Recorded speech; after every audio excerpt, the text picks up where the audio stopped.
Join us at 9:05 to talk about that matchup and catch up and see how life is down at Clemson. Has to be pretty good, getting ready for the Sweet 16. And then another old friend alert, Christian Okoye will be with us at 9:30 to talk about a big roast that is coming up next month. And so always good to talk to Christian Okoye as well. So a packed show for you today. And let me tell you something. Last night, I was at the NAIA National Championship game down at Municipal Auditorium. And let me tell you, great job by the NAIA putting on an awesome event. It was a fun crowd last night. Two great supporting crowds for the two number one seeds that were battling in the national championship game last night. Man, it was wild. It was awesome. Freed Hardeman out of Tennessee against Langston, Oklahoma. And I'm gonna try to explain what the hell happened. First of all, this game was terrific. And we were down there because as Sports Radio 810 is one of the sponsors of the NAIA tournament. And so last night was 8-10 night, and so we had a chance to go down there and present the game ball. And I knew that my daughter Selena, being a huge basketball fan, would love that. So I didn't tell her that I was going to have her go out there with me and help present the game ball. So this is a surprise for her. And so we did that, and that was awesome. And so thank you to the guys at NAIA and everyone there for letting me do that. And so we did that. And then we sat, and they gave us we put us at a courtside table to watch the game. And so we watched the game, and it was a terrific game. And it I know she gets tired of it, but whenever we watch basketball together, I'm always trying to talk to her and coach her, at least talk about point guard play or whatever, just point out different things. And I caught her doing it with me last night, and it was just really awesome to watch that game up close with her and also my wife. And so the game itself was terrific. And also Kansas City kid started for Freed Hardeman out of Blue Springs South, Devin Tomlinson. And so we were kind of rooting for the Kansas City kid to win. But the game was terrific. I think Langston only lost one game all year long. But they were both number one seeds. I think maybe Langston got up to a 10 or 11-point lead at one time, but they could never quite put Freed Hardeman away. And so it was, you know what? It was at halftime, it was 40-31, and then they got up to 13 points was a deficit, the highest deficit. 44-31 with about 19 minutes left. It was 44-31. Yeah, I've been back here listening to last. Does it sound crazy? Because I haven't heard it yet. I'm trying to find, yeah. Okay, so maybe if I go through this, then it'll help you pick out something we want to play. Because we have the game right here on Sports Radio 810 WHB. All right? So with 45 seconds left.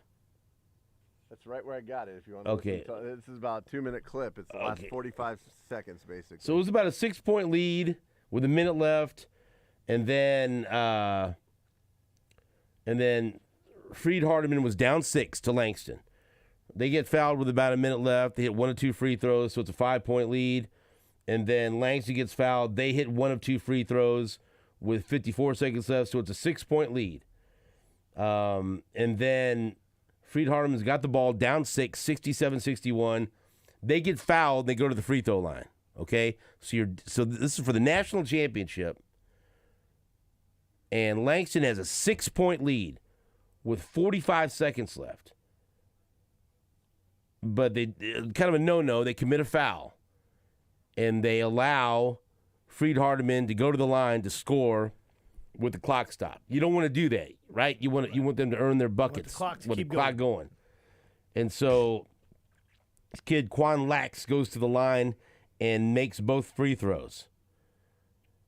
And then here comes the press. And Langston did not know what to do. So you want to pick it up?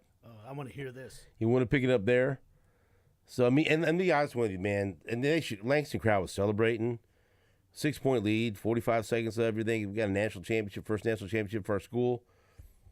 They, and you saw. I remember looking over at the coach when they fouled this kid with 45 seconds left to put him on the line. He's like, "No, don't. You don't want to do that. Make him earn the bucket. Don't.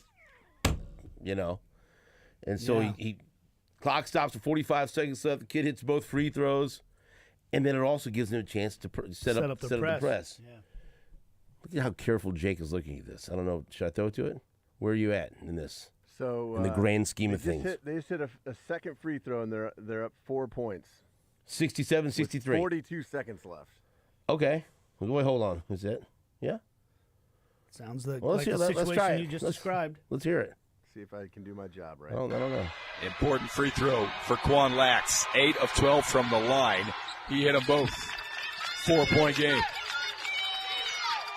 Mosley runs the baseline, gets it into team. He is trapped, threw it away. Brown. And one. Oh! Can make it a 1-point game. This is the finish I wanted to see. How about you, Tim? Oh, my goodness. So thrown away. The Freed Hardeman offense, defense, offense subbing, that worked out right there for sure.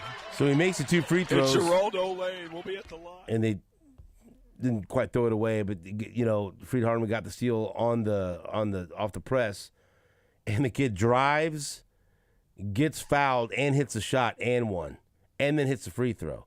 So basically, they scored 5 points in 5 seconds. Yeah, the old Larry Bird, steal by Bird. Yeah, it's just like that. It was a 1-point game, right? I have it at the 1-point game. So 1-point game. Then what happens? With 42 to play. Langston to inbound. Oh, great getting it in. Oh, this one through the hands. Oh, nearly a turnover. Mitchell has to take a timeout. Freed Hardeman with some great defensive pressure. So they basically almost threw it away again off the press, right? And so they're holding on to a 1-point lead. And then after the timeout, the press. Play it. Everybody's sweating it right now in Municipal Auditorium. National championship on the line. Lennox will lob tap. Oh, take it away. Steal. Law kicks Wheat into the lane, gets fouled. Another foul call. They stole it again. Coach Wright is not happy about that. No, really. They threw the ball away again. Well, I don't want to say threw the ball away. It was a great press, great pressure. And the kid comes with the steal again, gets fouled again, and goes to free throw line, hits 2 more free throws, and they got a 1-point lead. And then all hell broke loose because then Langston had the ball. They go down, missed a short shot that would have given them the lead. And then Freed Hardeman had a fast break, and instead of holding on to the ball and trying to get time off the clock or whatever, kid just drives, hits a layup. Everyone's going crazy. Langston gets the ball. They go down. They try a 3 to tie the game, miss the 3, and there's a loose ball, and then it appears like time goes off the clock, so the confetti cannon shoot up in the air, but the time wasn't off the clock, and so there's confetti everywhere, and the refs are going, no, we got to go, and they're looking at the clock and looking at the monitor, and they put time back on the clock, and then they clean up all the confetti to let some kids shoot free throws. Anyway, Freed Hardeman came all the way back and ended up winning by 4. Wow. They were down by 6. Won by with 4. 45 seconds. Well, they hit 2 free throws at the end. But that's like the Chiefs being down 10 in the fourth quarter of the Super Bowl and winning by 10. Do you have the end that breakout when? Here we go. They get it into Anthony Roy. Roy over the timeline for Langston. 25 seconds to go. Down 1. They got to get the ball to Roy, right? Roy drives. Roy hangs. Blocked. Rebound. Out near midcourt. Chased down by Freed Hardeman. J.J. Wheat lays it in. Wow, what a finish. Mitchell races gonna back play. the other way. Mitchell is trapped near half court. He gets it over to Roy. Lennox for the tie. No good. 2 seconds. 1 second. That's the game. Wow. But it what a wasn't. comeback. And confetti cannons going everywhere, so it was awesome. That was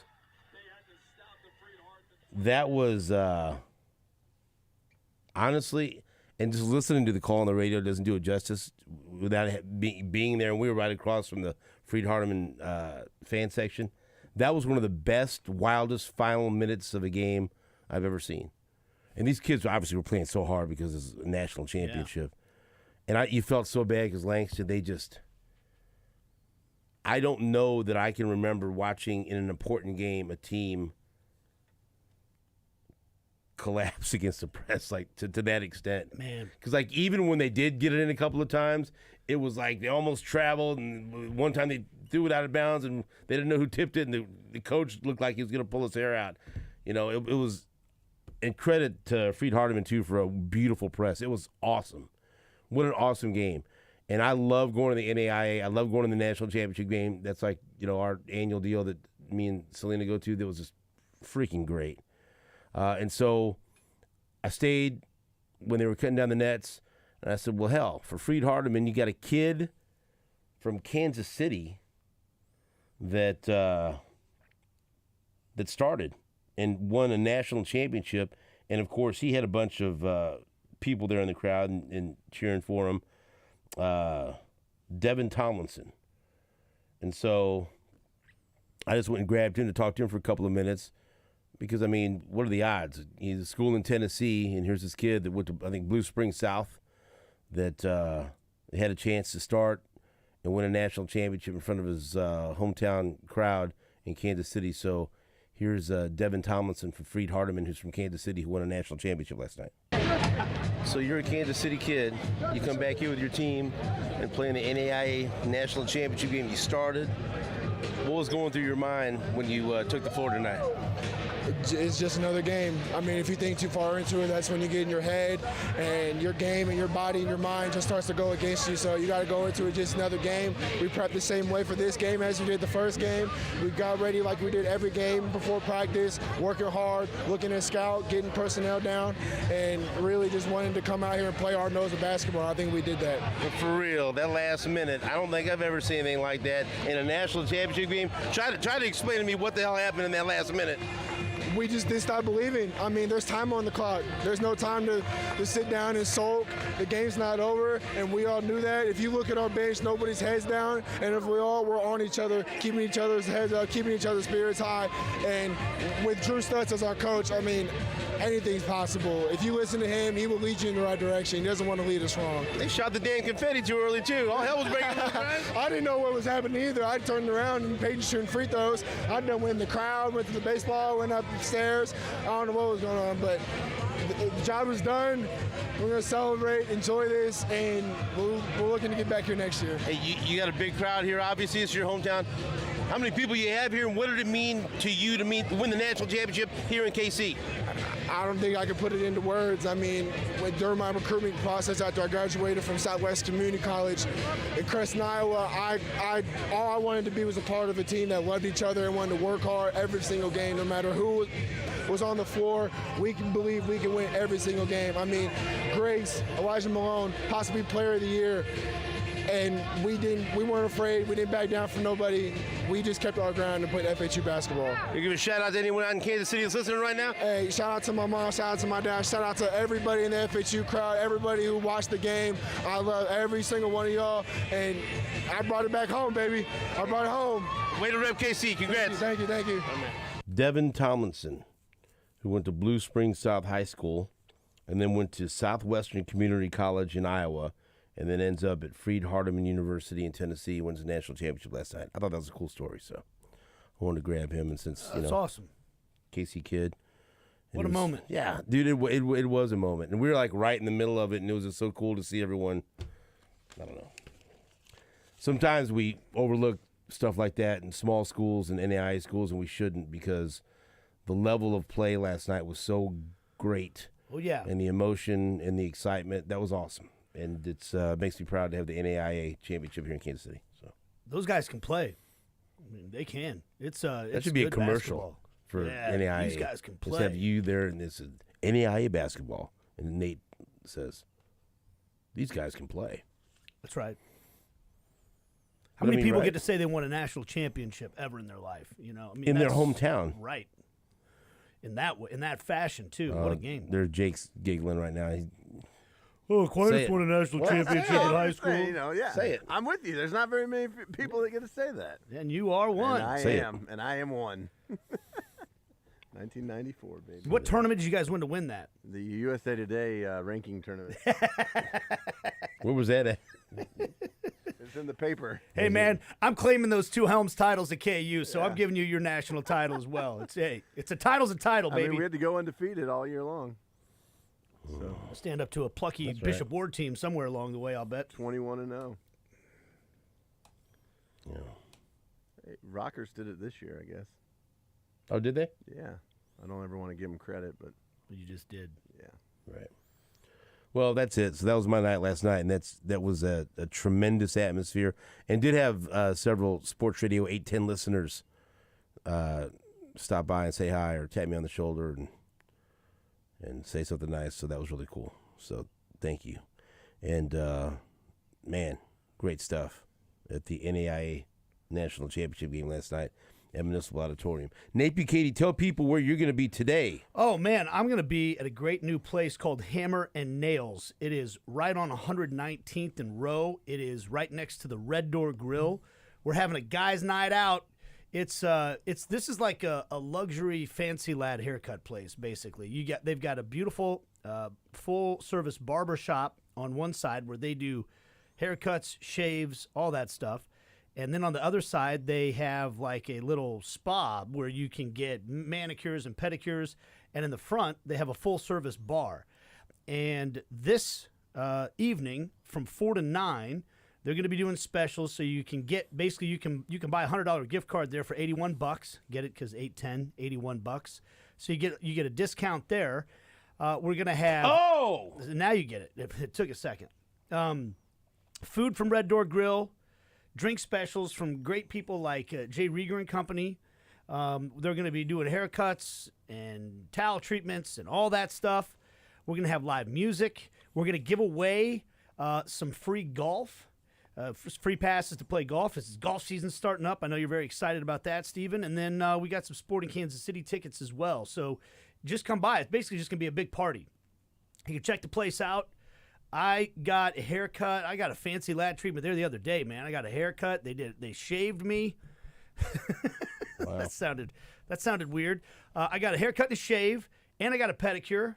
My feet have never looked better and felt better. Yeah, you keep those to yourself over there. Well, I'm just saying, if you saw my feet right now, you would say, you know what? I'm not going to. He's a big foot guy. But you're a big I am not. But if you saw these feet, maybe you'd change your tune. I never will. I don't think so. No sandals allowed. No flip-flops. Exactly right. No flip-flops on this show. House rules. Yeah. But keep your shoes on. If you're a shoe-off type of person, the pedicure is amazing. So I've checked out. It's a really, really great place. And it's right at 119th and Row. We'll be hanging out tonight. I'll be telling long stories if you want. And like I said, they got great specials, giveaways, food and drink. Where's it at? 119th and Row, right next to that Red Door Grill. Literally right next door. That's good food. Oh, man. Yeah, it's going to be a fun night.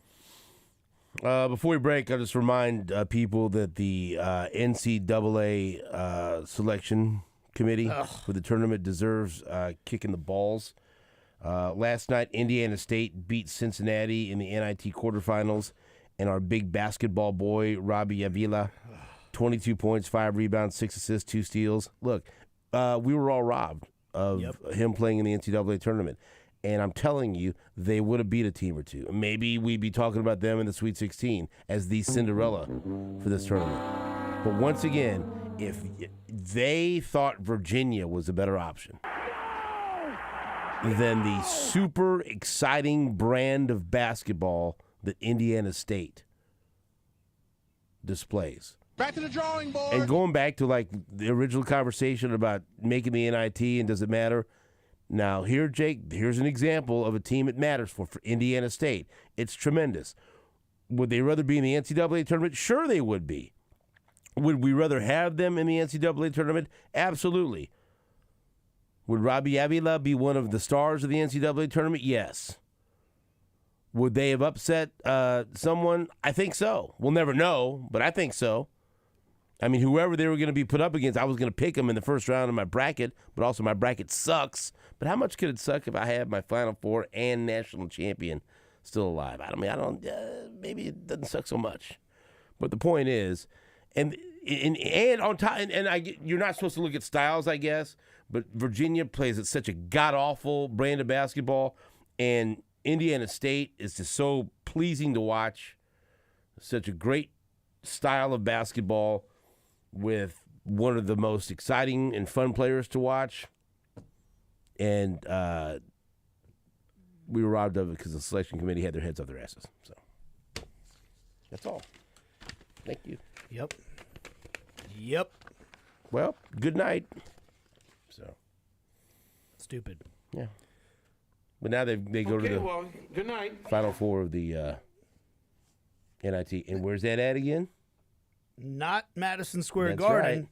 Something Fieldhouse in Indianapolis. Hinkle. Hinkle. I was going to say Hinkle. Hinkle. Or Einhorn. Remarkable. You know what else? This is a nice note. Jake, you were not part of this, so Jake, you'll find this to be interesting. About 13 months ago or so, do you remember we had on, because of our friend Bill Lamberty, who is the SID at Montana State, he helped us get their head coach on when Montana State was getting ready to play in the NCAA tournament. Do you remember this? Danny Sprinkle. Mm-hmm. And he was great. And he was on the show because Bill, you know Bill, don't you? He listens to the show. He sends us messages all the time. Jake is oblivious to what I'm saying, but that's fine. And so Danny Sprinkle came on the show. And Bill sent me a message yesterday. I thought this was really interesting. In the 13 months since you were kind enough to have Coach Sprinkle on your show as our head coach before we played K-State in the tournament 13 months ago. So they're getting ready to play to K-State, and so we had Danny Sprinkle on the show. He's gone from Montana State to Utah State, and now he's been named the head coach at Washington. Wow. They did a great vignette on him before the Utah State game, how he travels around with his parents travel with him and his sisters. He was a really fun interview. He seemed like a great guy. I mean, it was a really great piece that CBS did. You had no idea he was on the show, did you? See? I had no How about clue. that? Nate has no recollection of it. I don't You had either. no idea. You know? But in 13 months, he went right after, we interviewed him and, they go to the tournament. Then he gets hired at Utah State. Now he gets hired at Washington. So. Meteoric rise. Amazing. Now he's in the Big Ten. Sure. Whatever. Someplace. Major. He's Right. he's in one of the big conferences. Washington. So. That's amazing. That's Congratulations to Coach Yeah. Sprinkle. We will take a break. Back after this on WHB.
Welcome back to the Border Patrol on Sports Radio 810 WHB.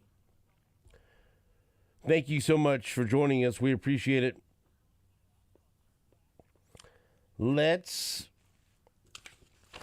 do a little football talk in there. Lots of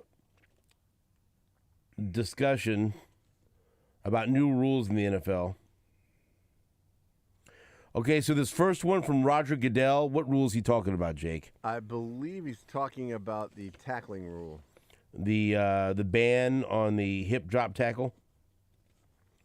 Here's Roger Goodell, who says the rule could be adjusted if necessary. We'll reevaluate that as the season's going on, and if it's appropriate to make changes in the future, we will. So I think it'll be a big improvement. I think it will bring the play back into, a relevant play, an important play, and an exciting play. Wrong. Incorrect. Talking about the kickoff. Yep, kickoff rule. There you go. It's 50-50 chance, Yeah, I like the. I was still trying to pay attention as if it was about the. I was like, that play will be more exciting. Good, What play? Good write up by whoever comes up with the throws. The rule can be adjusted. What The rule? rule. Dean Blandino, Fox NFL rules analyst.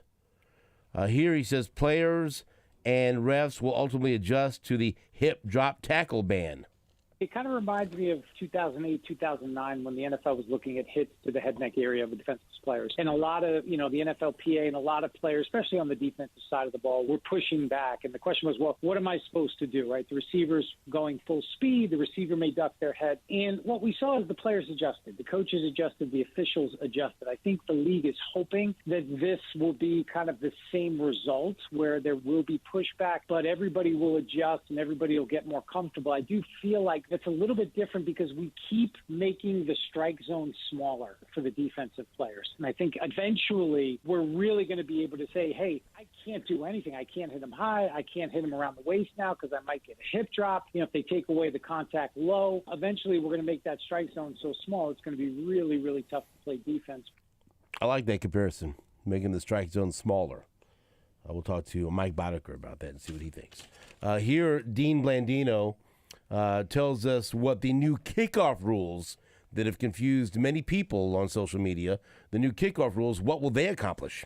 It will increase the number of returns because there are other parts of this rule that really decentivize the kicking team from just kicking it through the end zone. Because if you just kick it through the end zone, you're going to give your opponent really good field position. Whereas if you hit it, you have to make the 20-yard line on the fly. And if you hit it in the field of play and it's bouncing toward the end zone, if the returner just lets it go into the end zone, your touchback spot is going to be further back. So really, the goal is to kick the ball between the 20 and the goal line and then cover the kick. What remains to be seen is we saw this in the XFL. We didn't see the explosive returns. We saw certainly more returns, but we didn't have as many explosive returns that we thought we might have. So I think that was one of the approaches that the league took to kind of make some changes, give the return team a little more flexibility, which will help in the return game.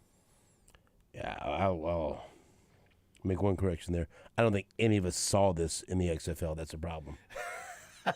we don't know what's going on because nobody watched it. So,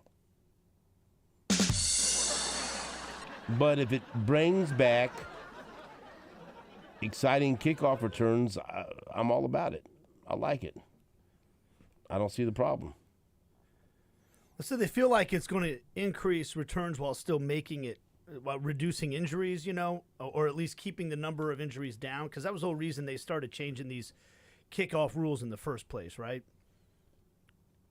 Because they found those were the most dangerous plays. Yes. So hopefully that's the case. You guys have any issues with this? I have to admit, I'm still a little. I think I understand the rule. The rules regarding kickoff and onside kick, they do seem pretty complicated. This is the XFL. Yeah, nobody saw that. Or unless you did you? No. You watch any of that, Jake? Tiny bit. How much? Total? I mean, I probably watched at least a half of it. I mean, I saw the kickoff. I mean, so yeah. Okay. That's the rules. Let's move on to something else. You guys read the story about Clark Hunt responding to the F- grade at The Athletic? I have not read Anyone put their eyes on that? No, I've seen some quotes, but I haven't seen the article. Been too busy digging into this vote. What vote? Exactly. Jesus. Why do you do this? If I get one more effing email announcing a press conference or an appearance by a mascot or a former player or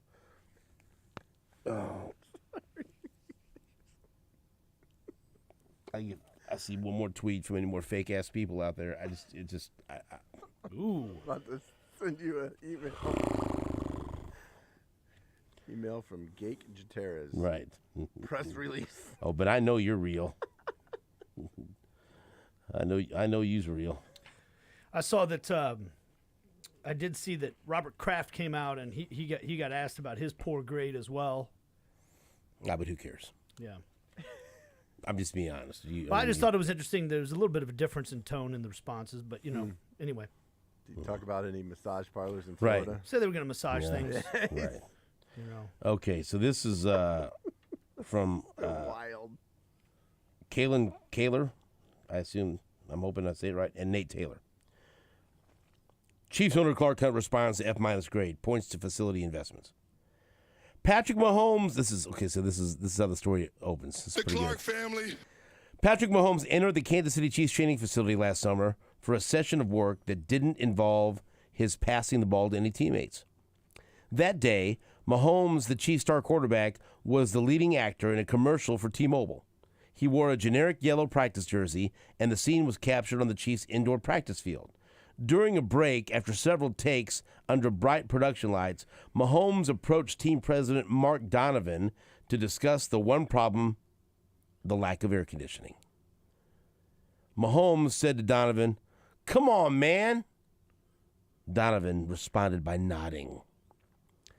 A few days later, the Chiefs practiced in the indoor complex. Without air conditioning, the conditions were suffocating, the temperature close to 100 degrees. Sweat was visible through Coach Andy Reid's red windbreaker. Mahomes' decision to voice his displeasure along with other players helped lead team owner Clark Hunt to add an air conditioning system to the complex. It was part of an ongoing upgrade to the facility, which is projected to be completed by early September. Clark Hunt told The Athletic on Monday at the NFL's owners meetings, "We're making some pretty significant investments in the training facility this year, and we'll continue to do that. We've outgrown that building in a number of ways."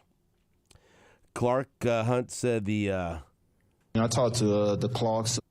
Said the Chiefs will have a new, more expansive cafeteria inside the facility, and he expects other changes in the facility too, although he declined to share details. So I deeply apologize to the Clarks, and so it goes on to him getting an F-. The most damning information from the Chiefs report card was the players' complaints about the facility's outdated locker room, the place where they spend hours, sometimes 6 days a week.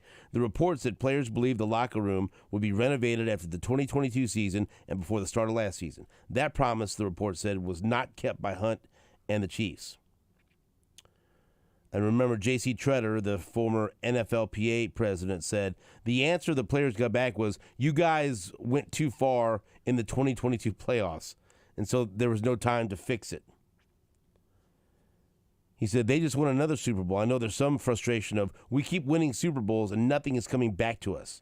There's no priority on making our lives better, but we kept making the organization more money.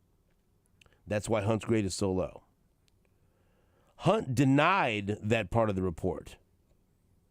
Hunt said, "I've spoken to some of our veteran players about that, and they've confirmed to me that it was miscommunication. Certainly, I personally never said anything to them about a renovation of the locker room. It was a misunderstanding." Linebacker Willie Gay, now with the New Orleans Saints, had some quotes. He said, "No one ever said, 'Hey, you guys get a renovation if you win a Super Bowl.' They won a Super Bowl in 2019 and that didn't happen. So as players, we knew we were not getting any renovations. But blank, we're winning Super Bowls. So at the end of the day, how much can we argue? Hey, the facility's falling apart, but we won the second Super Bowl in 2 years. I love Clark Hunt as a person. By the way, people have asked, how many Chiefs players actually responded to this thing? NFLPA told The Athletic 47 Chiefs players responded to this. So this wasn't just a handful. 47 players responded to this. Last year's report card showed the Chiefs were one of the few teams without chairs or couches. This is so stupid. Without chairs or couches in front of players' lockers. They instead had stools with no backs. And before and after practices, some players would lie on their backs on the floor to rest and relax. The only change the Chiefs made before last season was to provide players chairs with backs at their lockers. Willie Gay said, money was spent very tightly around there. When we did get something, whether it was a chair or a T-shirt, it was like, man, we get new chairs. That was a big upgrade. We enjoyed the small things we got.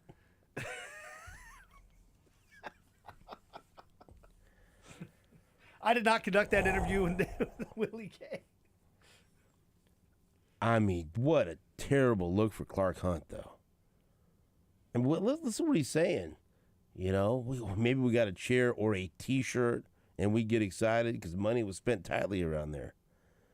And Clark Hunt's like, oh, I didn't promise anything. So there's how about take care of the team that's winning you multiple championships and filling your family's pockets with money?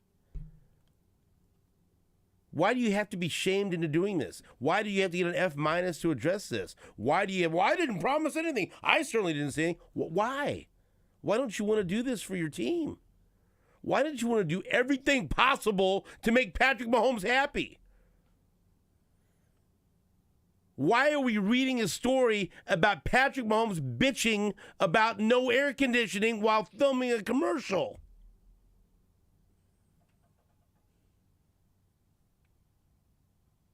No.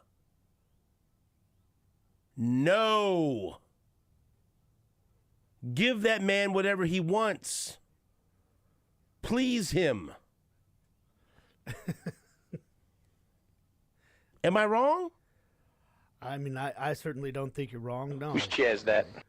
I thought, I don't know, like, to me, the response of, well, I never promised them anything is kind of like, wouldn't you rather just say, you know what, hey, if the players are upset, I need to address that. I need to make sure that, and digging in on the wrong point. Yeah. Reed acknowledged Monday that the Chiefs have a smaller than usual training room. The Chiefs ranked 31st in that category, as many players feel the room is significantly understaffed and lacks equipment that is often standard. Just 43% of the players who participated in the survey said they get adequate one-on-one treatment time. Willie Gay said, Willie Gay, I got all the work I needed, but I have heard guys say, they won't let me get treatment. They told me, get on the list.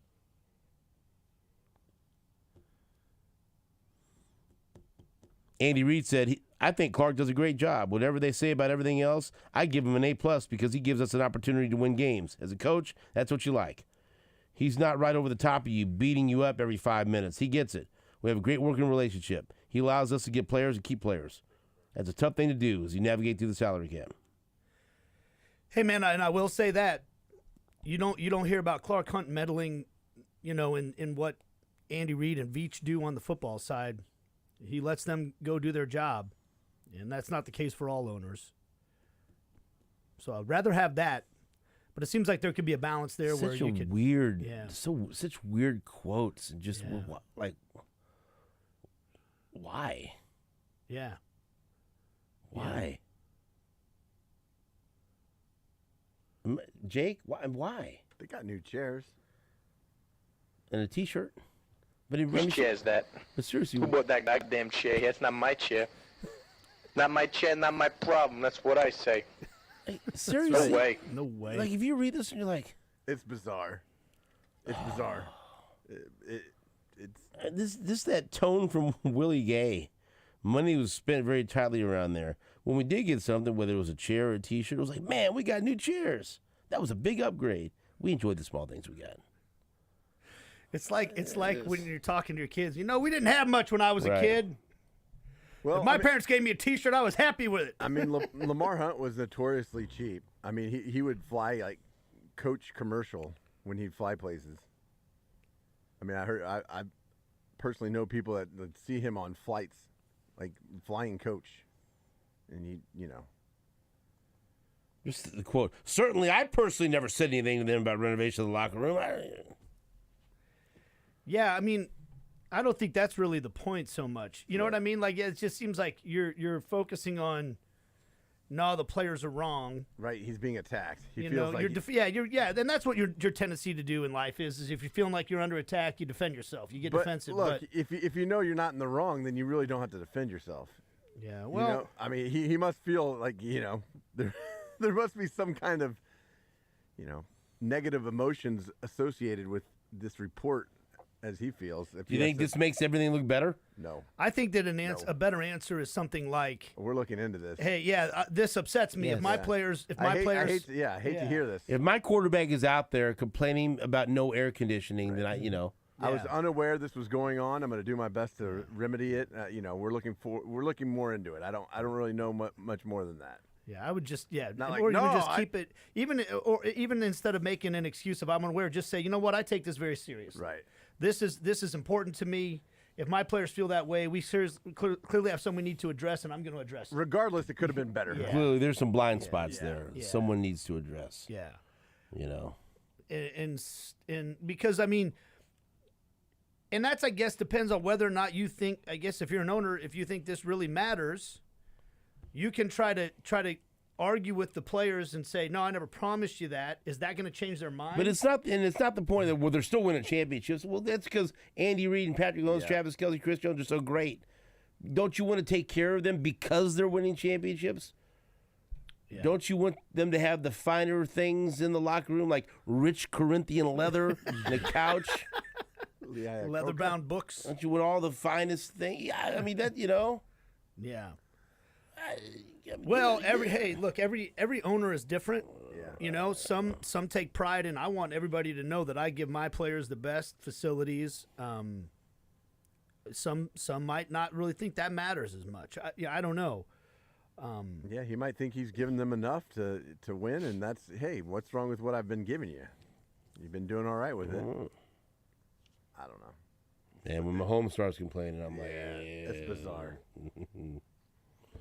Yeah, you don't want to see him go, well, I'm going to go somebody that'll pay me and give me air conditioning. I'm constantly thinking about Yeah. Mahomes once Andy Reid leaves, to be making him as happy as possible and setting him. You know what I mean? Yeah. Mm-hmm. And so I just. Hey, they put air conditioning in after Mahomes was mad. Well, so. yeah, but he had to get mad. You know, that's fine. Okay, great. I just, good comments also from Willie Gay. That's our guy. We'll take a break. Back after this on WHB.